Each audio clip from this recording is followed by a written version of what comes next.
everybody. It's me, Mickie Giacomini, the host of Let's Talk Shop. Today I have with us none other than Marti Pineno. She is an amazing business owner. She owns a bakery, people. Wait till she tells you all about the bakery goods today. Oh my gosh, and how she has made her bakery and everything else with it such a huge success. Marti, I am so glad to have you on the show. Welcome. Thanks for having me. I've got the goods. Yes, you do.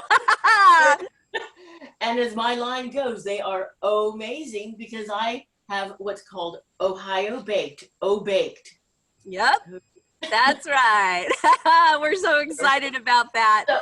So you invited me here today, and so you must, a lot of your clients must be really interested or have shown you interest in either baking themselves or are interested in it as a line of business.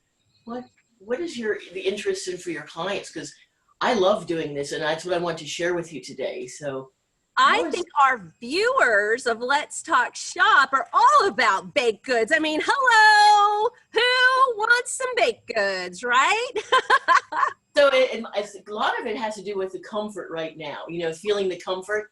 So one of the things that I know probably a lot of your viewers have like a sense of comfort from the smells that they might get from when their parents or grandparents have baked. Right. And since a lot have been in isolation, I imagine that could be something that just really, warms our heart as well as our our lips. Yeah. Absolutely. Marti, you bring up a really good point. These are troubled times right now.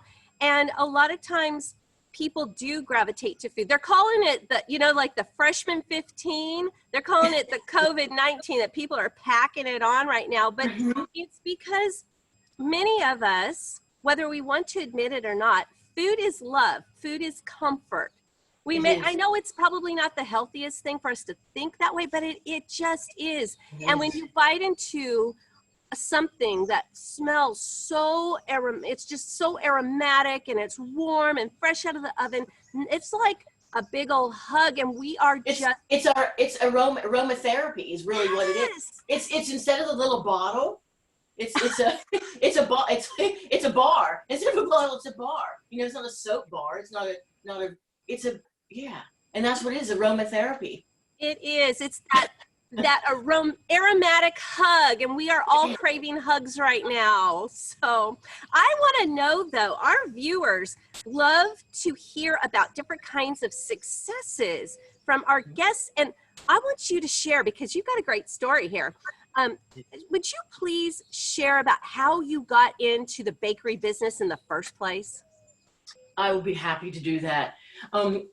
It goes back to about a decade ago, where I had owned an art school, music school, and a coffee shop. And when I relocated to Ohio, I needed to find something that would bring in some income and that I could do. And that's the one thing I thought of. So the baking, you have to get a baking license. There's some things you need to do to get it. It's not just, you don't just start baking in your home. I did it legitimately. I mean, you can do that, but as far as like offering it to customers, well, then it has to be licensed. So I had already had a restaurant license from the previous state. And then when I came here, it was a matter of getting the baking license in Ohio. And that was actually much easier than it was in my former state, Pennsylvania. But I really appreciate the ease of that. So so that's where it evolved from that, bringing it over, and then I was also inspired by the four-letter word Ohio. Simple to say, lot of background on that one. Another time we can mention that one. So that's how I got the name. Another episode. Yeah, another episode. Baked. So I love that. It's so clever. It's great, and it's just catchy, and it goes with where you live, and it's just it's smart branding as well. It's funny, and people laugh at my license plate, which is kind of funny because I have my license plate says baked. I didn't realize when I go on the college campus the implications of that, because I never understood that because I'm a little backwards on stuff, but if they smile and it makes them smile, that's cool. Oh my gosh, let me tell you, I'm out here in California where, you know, Oh Baked is it might be maybe a different kind of business. I know, and I did not even know that so that is the purity of my heart when I did that. It had nothing. It just said, you know, because people would eat the items. They always say, oh, that's the response. That's the response they get. So they get like, you know, they get a cinnamon roll, and they take. You see, the first thing comes out of your mouth is, oh, and that's in a plastic packaging. You know, that's fantastic. So the other thing is, it looks so yummy. I'm like, well, you think it looks good? Wait till you taste it. So I really work hard at finding a balance with the ingredients so that there's as minimal amount as possible. Because that's one of the things that people are concerned about is preservatives. What's in the food? And we don't know. There's a lot of things, you know, now with all this invisible things going on. Well, I want to make sure that there's the least amount of things that they don't know that are in my products. But everything is labeled with the sub-ingredients and sub-ingredients. So here it goes this way. Smart. Yeah. Yeah. Now everybody knows what they're getting, right? Yeah. So that's part of the requirement is having the labels on every item. Right. So, you know, I'm curious, you kind of mentioned something about the invisible stuff we've got going on. And I believe you're alluding to COVID and the coronavirus. And I'm curious, with your bakery, with so many businesses out there scrambling right now as a result of these very troubled times around the world, I'm curious, how is your bakery staying afloat? What are you doing? Fabulous question. I am blessed by having a bakery because I became on the essential list. I am on the essentials list. So you said baked goods. I'm like, I'm on the essentials list because one of the first things people flock to get, besides toilet paper, was bread and eggs. Oh, so yeah. They're all breads. I'm like, okay, it's like the staple. And you look back in history, a lot of things that sustain people, or even when the very poor, you would give them bread. It was enough substance to help them keep going. So people have gone back into that survival mode. Right. And the cool thing is that I actually became an essential. And here I am, I'm like, oh, so you're not going to shut me down? Plus the fact that I have an isolated space, which makes it very, very, it's very tidy, very clean, very organized. And I don't have a bunch of employees. So I don't even have to worry about that. It's just me, and I've been in isolation. So when they come to get things, it's just really great. So I was thankful because I was worried when everything got shut down. Oh my gosh, you know, this is like one of my main forms of income. What am I going to do? Right. So it became an essential, and I have been actually just finding it breaking through that a little bit of the beginnings of everything. So I'm really thankful for that. Yeah, you are very blessed. And you know, so many of us have businesses that died or are on a major pause. I am one of those people. One of our businesses, we're in the travel industry, and basically we died overnight. So that was awful. It'll come back and then some. Yeah. And I'm so excited for that. Right now. I know right about the time that everything hit. I was about ready to open what I call my drive-o round, my bake bar drive-o round. Okay, where people would come and they would come around the building and pick, and I would show them what's on a tray or in a cooler, and they would pick, sort of like a really mini farmer's market. And it was just about ready to open. I'm like, oh my gosh, because I was on hold for a while doing some studying during the interim. And, you know, it's interesting too, because you mentioned how like the bread and the eggs were gone, and that's so true. In the stores out here, there were aisles with nothing on the shelves. I should post that later in the online. There was nothing. Of course, many people are like, oh, you don't have to post that, Mickie. We were there. We saw it.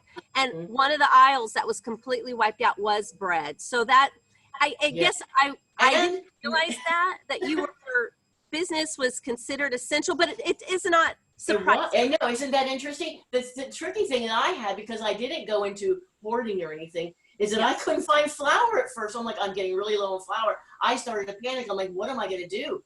People need their bread, or they need some of these items, and there's so much generosity in this area. I'm very pleased with it. Such generosity. So I could get, from the Salvation Army, I can get bread. I can get things and there's a lot of donating going on. And I'm very thankful for that, because it's not like I'm doing great, but I'm surviving. Okay, Right. during this time. So, but I still needed to provide something, because at this point now, people are a little tired of being home and they want to get something. If they can't go out, they feel like they've gone out by getting something from someone else and bringing it in. And that's what I've noticed a change, because Right. everybody hunkered down. And now they're like, I want to get something from Obake because I've been in the house so long and I missed the mac and cheese. I miss those cinnamon rolls, I want my Cinno roll. I want my brony for breakfast. Right. The Choco chip is just not the same unless it comes from Obake. Well, actually, I want to switch topics just a little bit here, because something that has happened for me in the last month or so, because of all the shelter in place and people just in a tizzy with what are they going to do with their businesses, is that a lot of my clients, friends, family members, people I don't even know, I don't care. It's like they have been contacting me for consultations, because I've been doing free consultations throughout this whole entire time to help people get through this. Okay. So one of the things that we've been talking about are making sure that they instill a virtual component to their business. Some people already have something kind of, but a lot don't. And they're scrambling. They're like, how do I salvage this? I mean, one of the gals I talked to, her husband owns a yoga studio, and he thought he was completely out of business. But one of the things I consulted them on was go and do it on stream it. Stream it, or just Zoom it, do a video conference every day with classes. Your clients will appreciate you and they'll understand, and they will stay loyal to you. Correct. That's what they're doing. And others, so many others. Yeah. But what I want to do is have you share with everybody, with our viewers, what you're doing as a virtual component, because I find it really fascinating and I cannot wait to participate myself. Oh my. Well, I had started, I've been the presence of online through e-commerce for decades. So I'm not new to being online. Right. The teaching, I was ready to launch that in another area, my art area, like 10 years ago. And I don't think the world was ready for me.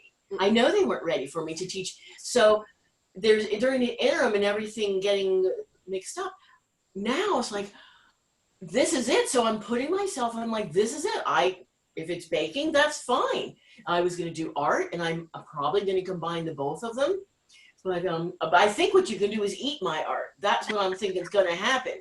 But I do have a class coming up. I think the next one is scheduled for May.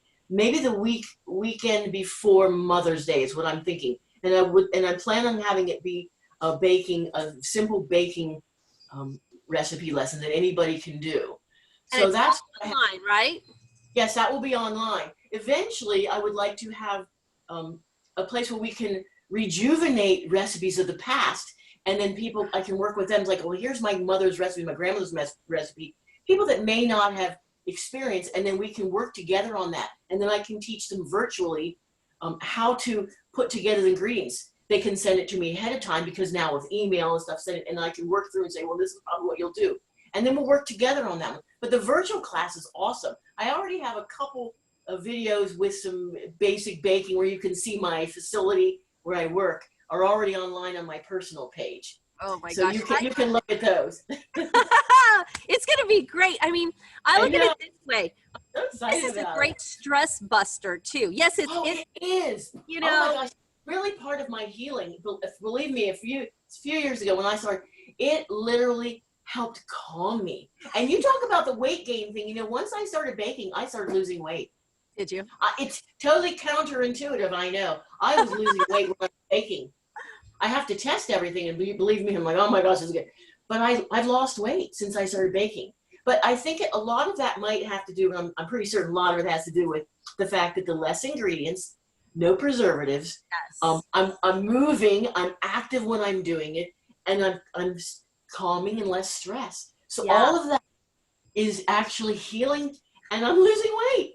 I'm like, I was on the scale today. I'm like, I wonder if my theory is correct. And I did. I lost a couple pounds. Now I don't. So do you do a lot of kneading with the dough and stuff like that? I have when I do it, because I have to produce a little bit more, I actually use a KitchenAid mixer, yeah, with a kneading thing. But for my activity that I'll be teaching, I want to make sure people don't have to have a lot of fancy tools, okay? Because what I realize, and I want everybody to know in your audience today, is that it's not about the tools, it's about the techniques. Yeah. Okay, you can have all the fancy tools, but if you don't know what to do, so it's the knowledge that's really important. So that's what I help with, is teaching people what to do when you see that recipe and you have that bread, and what to do with it, because it's science-like, where you can take a little bit of this, a little bit of this, a little bit of that, and then it doesn't respond the way you want to. Temperature, time, just small, a half a teaspoon is going to change the whole thing. So you have to be open-minded to what happens, and then say, well, that's okay. So that's where the art part comes in. Well, and plus the fact that on my years of working with clay, I'm like, let's roll the whole. I'm like, oh, that's a nice. I just find it very therapeutic to just go ahead. It is. And you get an end product you can eat. Right. Well, Marti, it has been a joy to have you on this show today, and you're such an inspiration. I know people are going to want to know so much about you. So those of you watching, please take a look at the description of the original episode, where we have all of Marti's information and how you can contact her. So we've got to have you back on the show again soon. Oh, please. Will you come to my live baking activity? You're all invited. Okay. That's or maybe great. we can do a combination streaming. That'd be great. So thank you for having me today. Yeah, you're welcome. Pleasure. I can't wait. All right. Thanks so much, everybody. And if you know would like to be a guest on Let's Talk Shop, have them contact us at thedragonflyranch.com. Take care, everybody. Bye-bye.